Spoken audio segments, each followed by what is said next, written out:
સ્વસ્તિક શિક્ષણ સંકુલના ઓનલાઈન વિડિયોમાં તમારું બધાનું સ્વાગત છે।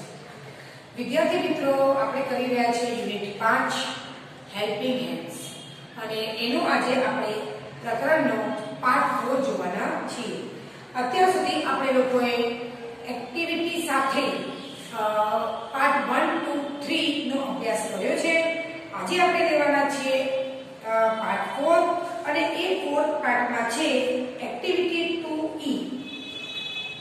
એક્ટિવિટી 2E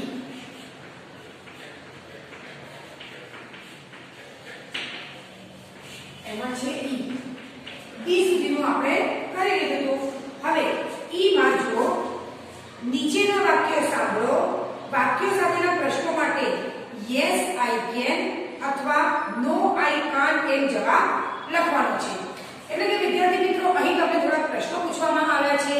એ પ્રશ્નોમાં જો આપણે એ કામ કરી શકતા હોઈએ તો આપણે એમ કહી શકશું કે yes I can, હા હું કરી શકું।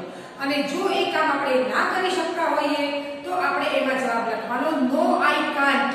can't એટલે can પ્લસ not બરાબર can't, એને શોર્ટ ફોર્મમાં આપણે can't કહેવાય છે। તો no I can't કે ના હું નહીં કરી શકું। તો તમારે ધ્યાનપૂર્વક આ વાક્ય પહેલા સાંભળવાના છે। એમાં જે પહેલું વાક્ય છે તે છે the laundryman can wash and iron the clothes, can you એટલે કે laundryman એટલે ધોબીએ જે ઉંદરને મળેલું કપડું હતું તેને ધોયું અને ઇસ્ત્રી કરી, શું તમે કરી શકો? તો હા, ક્યારેક પરિસ્થિતિ એવી હોય તો આપણે કરી શકીએ। તો લખવાનું yes I can, yes I can।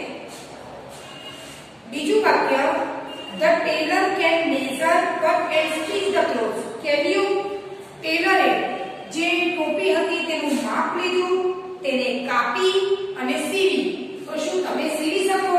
તો આપણને તો ના આવડતું હોય તો ટોપી આપણે ના સીવી શકીએ। તો એમાં લખવાનું no I can't, ના હું ના કરી શકું। ત્રીજું the needlewoman can decorate the cloth with a lace and some design, can you એટલે કે જે સોય વાળી જે સ્ત્રી હતી જે સોય દ્વારા અને દોરા દ્વારા જુદી જુદી કાપડમાં ભાત ડિઝાઇન બનાવતી હતી, તેણે તે ઉંદરની ટોપીમાં એક ડિઝાઇન બનાવી આપી, શું તમે બનાવી શકો? તો વિદ્યાર્થી મિત્રો, એ કામ તમને ના આવડે તો નો I can't।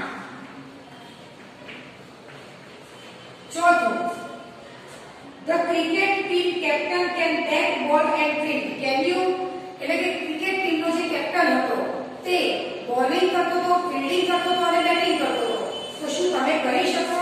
તો યસ ઓફ કોર્સ, કારણ કે ક્રિકેટ રમવું એ આપણો બધાનો ખૂબ જ એક અંગત શોખ હોય છે। યસ આઈ કેન, હા હું કરી શકું, બેટિંગ કરી શકું, બોલિંગ કરી શકું અને ફિલ્ડિંગ પણ કરી શકું। ત્યાર પછી પાંચમું I can read English, Gujarati, Hindi, Sanskrit and English, can you એટલે કે હું ગુજરાતી, હિન્દી, સંસ્કૃત અને ઇંગ્લિશ વાંચી શકું છું, શું તમે વાંચી શકો છો? તો yes I can, હા અમે વાંચી શકીએ। તો આ પ્રમાણે આપણે આપેલા પ્રશ્ન જે હતા તેમાંના yes I can અથવા no I can't દ્વારા જવાબ લખ્યો। હવે અહીં આપણે લોકો લઈશું એક્ટિવિટી 2 માં જ F। ઉંદર કોને કોને મળે છે? ઉંદરને બીજા શા કામ પડે તે માટે તે કોને મળે? જૂથમાં કામ કરવાનું છે। એટલે જો the mouse wants to build a house for him, where will he go? ઉંદરને પોતાના માટે એક ઘર બનાવવાનું છે તો તે કોની પાસે જશે? to the engineer, to the mason, to the carpenter કે to the bank manager? તેના માટે તે કોની પાસે જશે? એન્જિનિયર પાસે જશે, કડિયા પાસે જશે, સુથાર પાસે જશે કે પછી બેંકના મેનેજર પાસે જશે? તેને પોતાના મકાન ચણવાનું છે તો તે ચણવા માટે કોની પાસે જશે? to the mason, ક્યાં જશે? to the mason। એટલે તમારે એની અંદર to the mason જે લખ્યું છે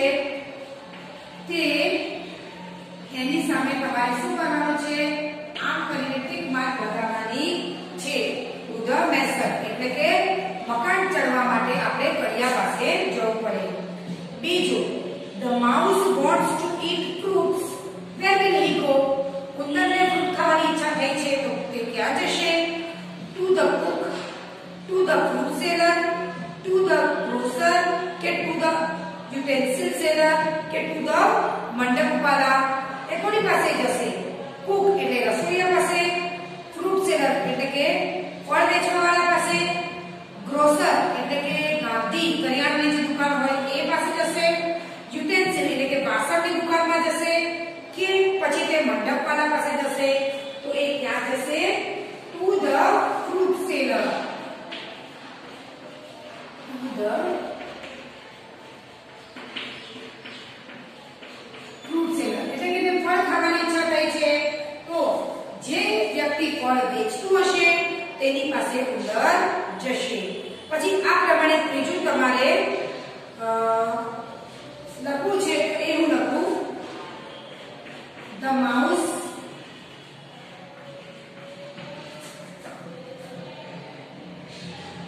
wants to make a chair. Make a chair. Where will we go? એટલે કે ઉંદર જે છે તેને ખુરશી બનાવવી છે. ખુરશી બનાવવી છે તો એ ખુરશી બનાવવા માટે ક્યાં જશે? તો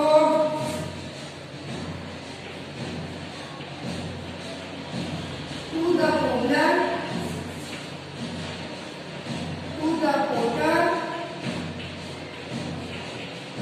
કે પછી to the carpenter. તો એ ક્યાં જશે? ખુરશી બનાવવા માટે તે કોની પાસે જશે? the cobbler એટલે કે મોચી, to the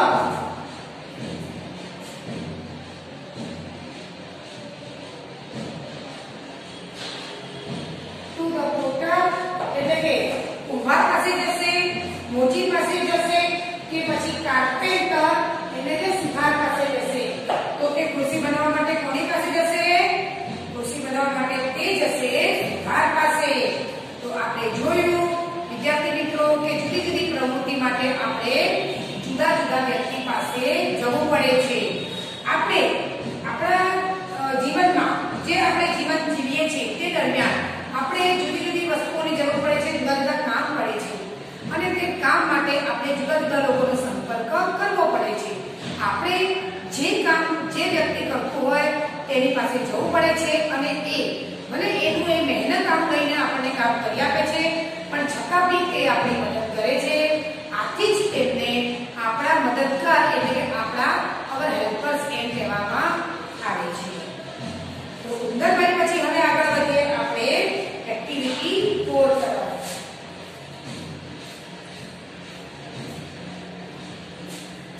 સોરી, અહીંયા આવશે એક્ટિવિટી 3.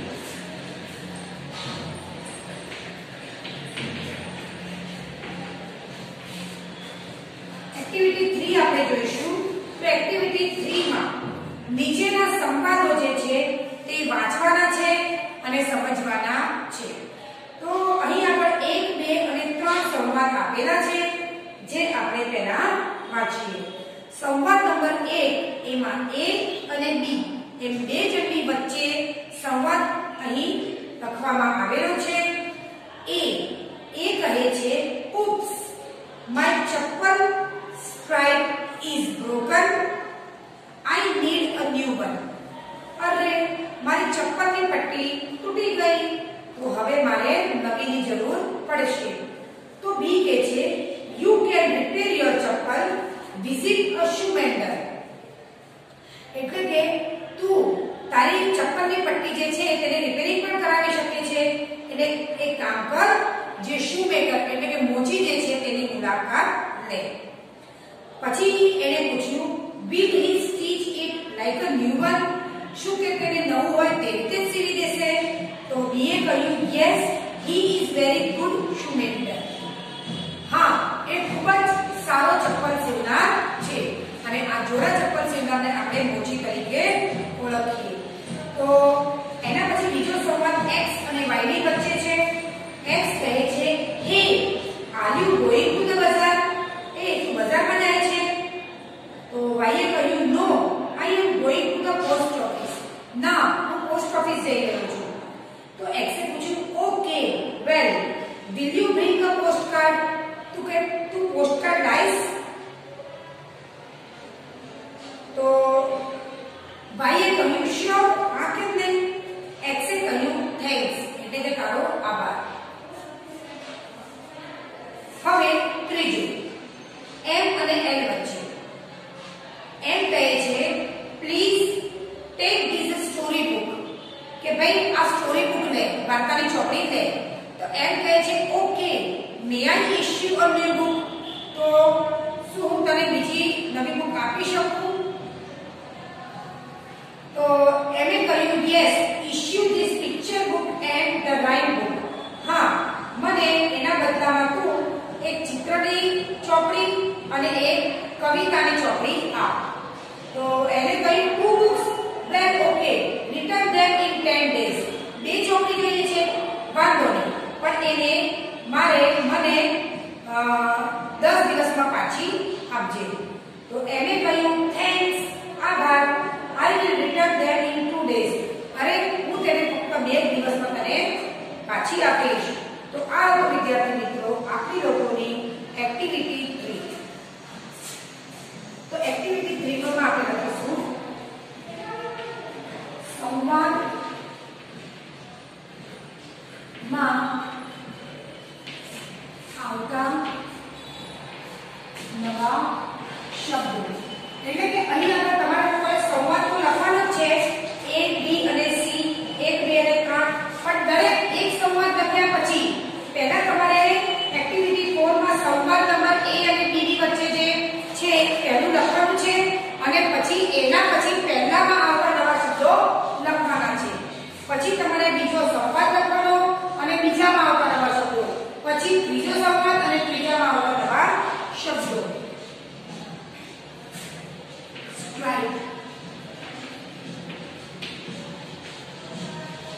સ્ટ્રાઇપ એટલે પટ્ટી. રોકડ,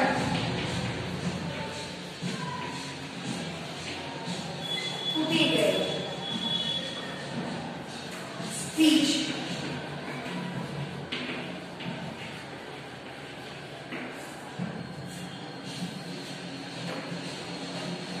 shoemaker,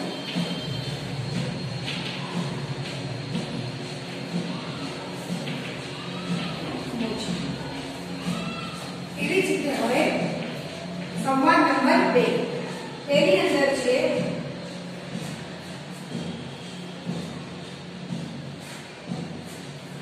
read, loudly, sure, ચોક્કસ, thanks.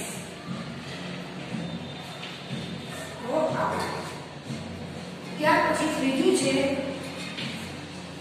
તેમાં ટેક, લેવું,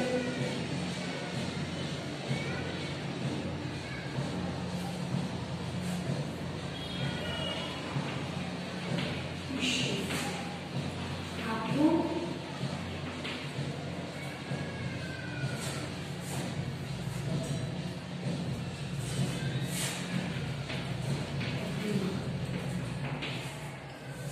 પછી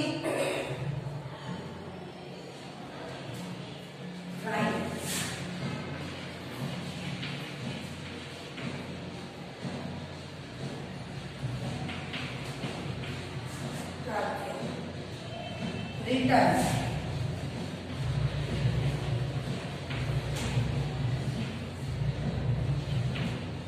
પાછું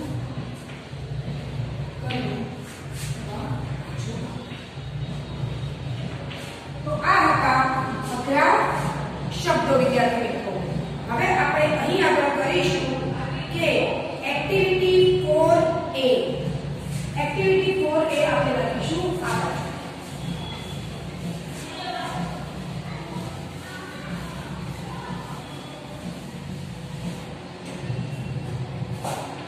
એક્ટિવિટી 4A. તો એક્ટિવિટી 4 માં અહીં એક કવિતા છે જે આપણે પહેલા ગાઈએ અને પછી તે સમજીએ. The electrician is on the pole, the farmer is at the farm, the blacksmith is at his factory, the factory is warm. એટલે કે ઇલેક્ટ્રિશિયન જે ઇલેક્ટ્રિક નું કામ કરતો હોય એ ક્યાં હોય? જ્યાં ઇલેક્ટ્રિક નું પેલું જે બધા વાયરો હોય એને કહેવાય પોલ. એટલે કે જ્યાં બધું ઇલેક્ટ્રિક નું કામ ચાલતું હોય ત્યાં હોય. અને ફાર્મર ખેડૂત ક્યાં હોય? તો ખેડૂત હોય પોતાના ફાર્મ ઉપર એટલે કે ખેતરમાં. The blacksmith is at his factory and the factory is warm. એટલે કે blacksmith એટલે કે લુહાર. તો લુહાર પોતાના કારખાનામાં હોય, કંપનીમાં હોય અને જે કંપની હોય તે ખૂબ જ ગરમ હોય. The milkman is at the yard, the shepherd is with the herd, the flute player is on the hill playing it for long. દૂધવાળો જે છે તે પોતાની દૂધનો જે ડેરી જેવું હોય ડેરી એમાં હોય અને એક શેફર્ડ એટલે કે એક ભરવાડ એ ક્યાં હોય? એ પોતાના ધણ સાથે હોય. ફ્લૂટ પ્લેયર એટલે એક વાંસળી વાદક જે હોય તે ક્યાં હોય? એ ઊંચા પહાડ ઉપર હોય અને લાંબા સમય સુધી તે પોતાની વાંસળી વગાડતો હોય. The doctor is in the clinic, the judge is in the court, the clerk is in the cabin taking and typing notes. Doctor જે હોય તે પોતાના ક્લિનિકમાં હોય, જજ જે હોય તે પોતાની કોર્ટમાં અદાલતમાં હોય, ક્લર્ક જે છે તે પોતાના કેબિનમાં હોય અને શું કરતો હોય? જુદી જુદી જે નોટ હોય એટલે યાદી લખેલી હોય તે લેતો હોય અને ટાઈપ કરતો હોય. The grocer is at the grocery, the fruit seller is at the stall, the traffic police is at the crossroads helping the traffic off to roll. Grocer એટલે કે જે વાણિયો હોય કાંદી તે પોતાની દુકાનમાં હોય અને ફ્રૂટ વાળો પોતાની દુકાનમાં હોય. ટ્રાફિક પોલીસ જે હોય તે ચાર રસ્તા પર હોય અને ટ્રાફિકને કંટ્રોલ કરવામાં મદદ કરતો હોય. તો આ હતું કાવ્ય. કાવ્યમાં આવતા અઘરા શબ્દો હવે આપણે લખીશું. તે અઘરા શબ્દો છે કે ફેક્ટરી. ફેક્ટરી એટલે કંપની, તેને કારખાનું પણ કહી શકાય. વોર્મ, વોર્મ એટલે ગરમ. પછી યાર્ડ, ડેરી અને હળ, ટોળું અથવા એને ધડ પણ કહેવાય. પછી ફ્લૂટ, ફ્લૂટ એટલે વાંસળી.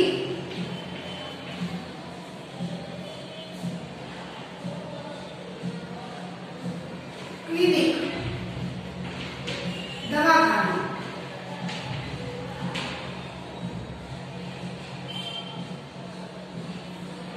ગ્રોસર ગાંધી અથવા કરિયાણાવાળો. જ્યાંથી આપણને કરિયાણાની વસ્તુ મળે તેને ગ્રોસર કહેવાય. અને સ્ટોલ, સ્ટોલ એટલે દુકાન. આ હતા વિદ્યાર્થી મિત્રો એક્ટિવિટી 4A માં આવેલા અઘરા શબ્દો. તો મેં જે પ્રમાણે આજે તમને એક્ટિવિટીઓ કરાવી તે બધાને તમારે અંગ્રેજી નોટમાં બી લખવાની છે અને હોમવર્કમાં જો તમને આપવામાં આવે કે ઘરકામની નોટમાં તો જ તમારે ઘરકામમાં લખવાનું, નકર તો તમારે અંગ્રેજી નોટમાં લખવાનું. જય ગાયત્રી.